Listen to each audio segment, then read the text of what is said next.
Salam hörmətli izləyicilər, Neytral Zonada xoş gördük. Bu dəfəki mövzumuz İran-İsrail toqquşması və onun nəticələri ilə bağlıdır. Və artıq atəşkəs əldə olunduğuna görə İran-İsrail toqquşmasının ilkin nəticələri ilə bağlı danışmaq mümkündür. Ancaq öncə toqquşmanın əvvəlinə getmək lazımdır. İsrail tərəfi 200 döyüş təyyarəsi ilə İran üzərinə hücuma keçdi və hücum zamanı təbii ki, öncə İsrail tərəfi İranın hava hücumundan müdafiə sistemlərini, radarlarını, hərbi bazalarını vurdu və bu kütləvi raket hücumu, kütləvi avia hücum əslində elə məhz birinci hava hücumundan müdafiə sistemlərini yarmaq və o ölkələrin hava hücumundan müdafiə setkaları deyirlər. Bu setkalardan ən azından bir hissəsini tamamilə yarıb və oradan rahat şəkildə ölkənin daxilinə girmək idi. Və İsrail tərəfi bunu bacardı. Və ilk gündə əslində İranın generalları öldürüldü, bundan əlavə nüvə alimləri öldürüldü. Və İranın generalları və nüvə alimləri hər biri öz evində öldürülmüşdü. Hesab edirəm ki, bu yöndə də ən azından biz indi rahat şəkildə fikir bildirə bilərik. Çünki əgər bir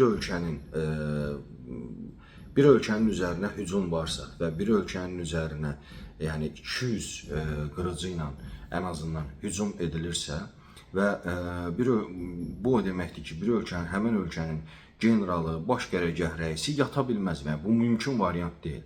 Ona görə də düşünürəm ki, İsrail hücumu avia zərbələrdən və aviasiyanın hücumuyla İran daxilindəki hücumu eyni vaxtda baş vermişdi. Və bu proses əslində hətta iddia edirəm ki, və məntiq də onu deyir ki, əslində elə İsrail tərəfi Mossad öncə İran daxilində generalların və nüvə alimlərinin öldürülməsi prosesinə başlayıb və ardınca avia zərbələr baş verib. Çünki yəni mümkün deyil ki, hansısa bir ölkəyə qarşı hücum həyata keçirilsin və həmin ölkənin generalı yataqda olsun. Yəni bu mümkün bir variant deyil.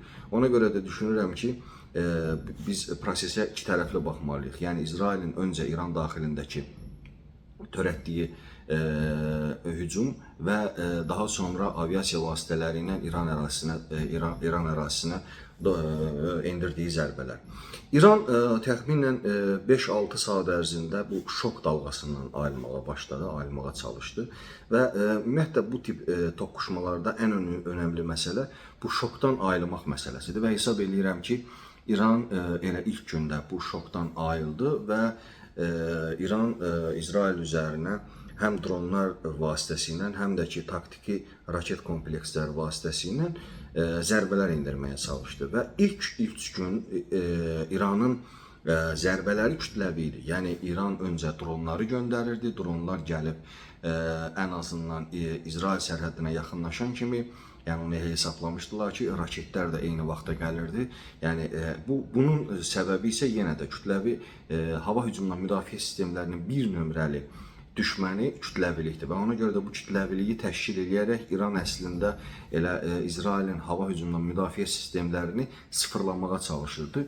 Yeri gəlmişkən artıq 3 gündən sonra İran tərəfi rahat şəkildə İsrail ərazisini vura bilirdi. Və artıq təxminən toqquşmaların 4-cü, 5-ci günündən sonra İran tərəfi kütləvi şəkildə yox, müəyyən sayda, müəyyən istiqamətlərə və müəyyən yerlərə raket zərbələri endirməyə başlamışdı. Və Amerika tərəfi, yəni burada Amerika tərəfi maraqlı oyun oynayırdı. Düzdür, buna deyəcəklər siyasətdir, amma hər halda Amerika tərəfi, Amerika kimi dövlətin prezidenti yəni bugün bildirir ki, 2 həftədən sonra qərar verəcək, həmən axşam hücuma həyata keçirir və yaxud da ki, öncə Amerika dövləti bildirir ki, bizim bu hücumda heç bir əlimiz yoxdur, hücum bitəndən dərhal sonra bildirirlər ki, birgə fəaliyyət göstərmişik. Və daha sonra isə Amerika tərəfi açıq şəkildə bildirdi ki, İsrail onları bu münaqişəyə qoşmağa cəhd edir, bu münaqişəyə qoşmaq istəyir və açığı B-2 təyyarələrinin, bombardmançı təyyarələrin artıq Fars körfəzinə gəlməsindən sonra məlum idi ki, Amerika bu prosesə qoşulacaq və bunun qoşulmaması artıq mümkün deyil. Hesab edirəm ki, Amerika tərəfi də belki bombardmançılarla İranın nüvə obyektlərinə zərbələr endirdi və ardınca isə İran Fars körfəzində, yəni Bəhreyn, Oman, Qətər, Suriya, İraq ərazilərində Amerika hərbi bazalarına hədəf aldı və Qətərdəki hərbi bazaya raket zərbələri endirdi və Amerika tərəfi də etiraf elədi ki, bu zərbələr nəticəsində ümumiyyətlə heç kimə zərər gəlməyib. Fars və ümumiyyətlə bu körfəzlə bağlı onu qeyd etmək lazımdır ki, məsələn bir çoxları belə düşünür ki, İran tərəfi qorxaq addım atıb Amerika tərəfini xəbərdar eləyib. Hesab eləyirəm ki, İran bu müharibədə bir çoxlarına dərs verəcək addımlar atdı, nə mənada? Və məlum oldu ki, və Trumpın açıqlamasından sonra məlum oldu ki, elə Trump da, yəni əslində İranı xəbərdar eləyib ki, onlara avia zərbələr endirəcək, yəni nüvə obyektləri bombardman ediləcək və İran tərəfi də bundan eyni cür davrandı. Yəni İran xəbərdar etməsəydi, hesab edirəm ki, bunun nəticələri daha ağır olardı və ona görə də İran siyasəti, İran ümumiyyətlə diplomatiyası bir qədər fərqli davrandı. Burada düşünürəm ki, önəmli olan məsələ bazaların vurulub vurulmaması deyil, bazalarda kimisə xəsarət alıb almaması deyil. Burada önəmli məsələ İranın bu cəsarəti, bu cürəti göstərməsidir hesab edirəm ki. Niyə görə? Çünki bugünə qədər Amerikaya qarşı və İsrailə qarşı heç bir ölkə İranın davrandığı kimi davrana bilmirdi. Çünki hər kəs düşünürdü ki, Amerikanın və İsrailin bir qırmızı xəttləri var və bu qırmızı xəttləri keçmək olmaz. Bunun zamanında Türkiyə də eləmişdi. Həm Amerikaya qarşı, həm İsrailə qarşı. Çünki Türkiyə hərbiçilərinə qarşı Amerikanın davranışı var idi, Türkiyənin gəmisinə qarşı İsrailin davranışı var idi. Bunlara cavab verilə bilməmişdi. Amma İran tərəfi açıq şəkildə Amerikanın və İsrailin bütün qırmızı xəttlərini keçdi və yəni İsrail tərəfi özü də etiraf edir ki, Təl-Əvivi şəhəri dağıdıblar necə lazımdır. Yəni və yaxud da ki Hayfanı dağıdıblar və hətta Hayfanın bələdiyyə başqanı dedi ki, yəni şəhər tamamilə məhv olub. Yəni bütün təbii ki, İrana da zərbələr dəyib. İranın Tehran, Təbriz, Ərdəbil və bir çox şəhərləri, təkcə hərbi obyektləri yox, mülki obyektləri də çox ağır zərərlər görüb. Yəni tərəflər bir-birinə maksimum nə qədər ağır zərbə vurmaq lazım idisə, hamısını vurdu hesab edirəm ki. Amma nəticə baxımından, biz nəticəyə gələk, nəticə baxımından qarşıya qoyulan bir hədəf var. Məsələn, hədəf nədir? İranın nüvə obyektinin tamamilə məhv edilməsi. Ortalıqda bir sual çıxır ki, buna Amerika və İsrail nail oldu mu? Və düşünürəm ki, nail olmadı. Niyə görə? Çünki İran tərəfi açıq şəkildə bildirir ki, nüvə obyektlərində yalnız müəyyən işlər görüləndən sonra o obyektlər yerindən işləyə biləcək və bundan əlavə ABŞ mətbuatı da açıq şəkildə yazır və Trumpı tənqid edir ki, yəni nüvə obyektlərinə heç bir zərər gəlməyib. Hətta Trump dünən gecə ABŞ mətbuatını da tənqid elədi ki, bunun olmadığını deyənlərin hamısı yalan danışır falan. Yəni bu artıq elə bir məsələdir ki, təbii ki, Trumpın dediyi odur ki, məhv olub, amma reallıq necədir? Hər halda bunu yaxın zamanda görəcəyik. İkinci məsələ, hesab edirəm ki, əslində nüvə bəhanə idi. İkinci ən önəmli məsələ İrandakı məlum hazırki rejimin məhvi ilə bağlı idi və hətta onun dini liderin öldürülməsi məsələsi də gündəmə gəlmişdi.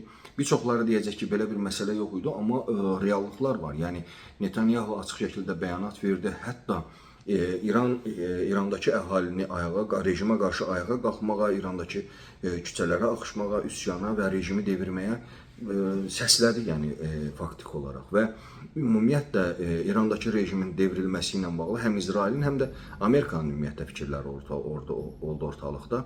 Yəni bu o deməkdir ki, əslində hədəflərə çatılmayıb, yəni strateji olaraq hədəflərə çatılmayıb. Taktiki olaraq ola bilsin çatırıb. Hə, İranın nüvə proqramını bir qədər ləngidə bilərlər. İranın hava hücumundan müdafiə sistemlərini, yəni bir istiqamət üzrə nəzərə almaq lazımdır ki, İranın bütün hava hücumundan müdafiə sistemləri dağılmayıb.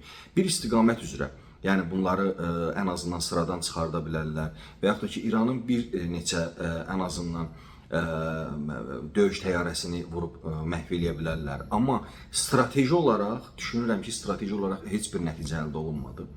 Və İran əslində burada siyasi olaraq çox maraqlı oyunlar oynadı. Məsələn, İran parlamenti Hörmüz boğazının bağlanması ilə bağlı qərar verdi. Amma hər kəs bilir ki, parlamentin verdiyi qərarı daha yuxarı orqanlar təsdiq etməlidir. İran diplomatiyası bu qərarı əlində əsas tutaraq, yəni ən azından bu qərarı siyasi oyuna çevirdi və bu prosesə Çini və Rusiyanı da qoşaraq məsələni bir qədər uzatdı və məsələni bir qədər fərqli məcralara gətirib çıxartdı. Ona görə də düşünürəm ki, nə İsrail tərəfi istədiyinə çata bilmədi, nə Amerika tərəfi istədiyinə çata bilmədi və əslində Fars körfəzi ölkələrinin hamısı, yəni bir ciddi mesaj, hamısına mesaj çatdırıldı və düşünürəm ki, bundan sonra İranın əsas hədəfi Suriya olacaq və Suriya üzərinə İrandakı, hazırdakı Suriyadakı rejimi İran devirməyə çalışacaq və bu proses əslində mən Hindistan, Pakistan və İran-İsrail toqquşması əslində bu prosesi mən Çin və Amerikanın toqquşması hesab eləyirəm və bu prosesin davamı da gələcək və bu prosesin davamı Koreya yarımadasında gələ bilər və Tayvan üzərindən gələ bilər.